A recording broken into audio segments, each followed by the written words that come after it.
Good afternoon. The Rules Committee will come to order.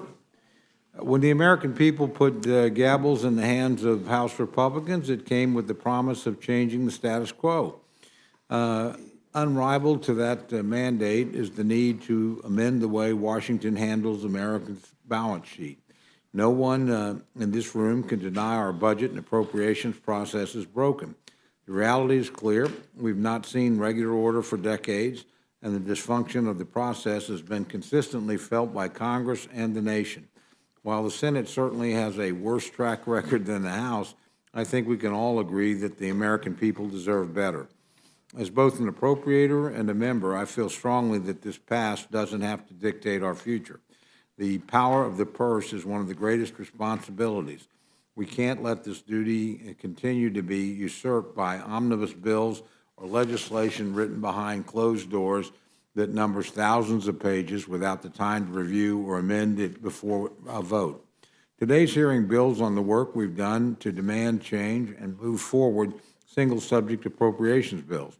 With H.R. 5994, the Labor, Health, and Human Services, Education, and Related Agencies Appropriations Act, we continue to make the hard choices to put our nation on a better path forward.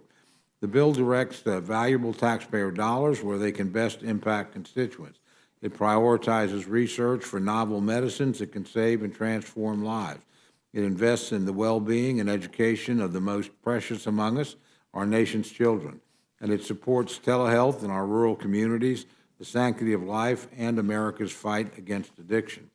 I'm confident we'll hear more on these important priorities from our witnesses today. I'll note it's not the only task ahead of us. I made clear our fiscal challenges above, we've made significant progress on our 12 appropriations bills thus far, but the job is certainly not yet done. As we scrutinize every expenditure, our country faces an expiration of federal funding on November 17.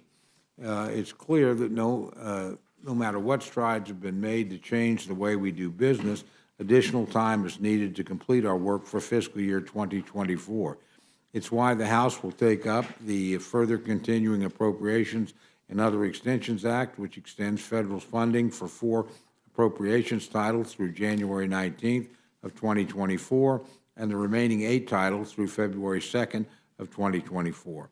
Extending funding in this way will give the House and Senate additional time and incentive to negotiate full-year spending bills for each title individually, rather than one massive take-it-or-leave-it omnibus right before the holidays. Extending the previous year's funding is never an ideal way to govern, but the alternative is even worse. We owe it to our constituents to keep the government open and operating, to continue to provide them with the services they need and deserve. This bill will accomplish that goal and will ensure that Congress has sufficient time to reach agreement on final appropriations bills covering the rest of fiscal 2024. I'll now yield to my very good friend, our ranking member, Mr. McGovern, for any remarks he wishes to make. Well, thank you, Mr.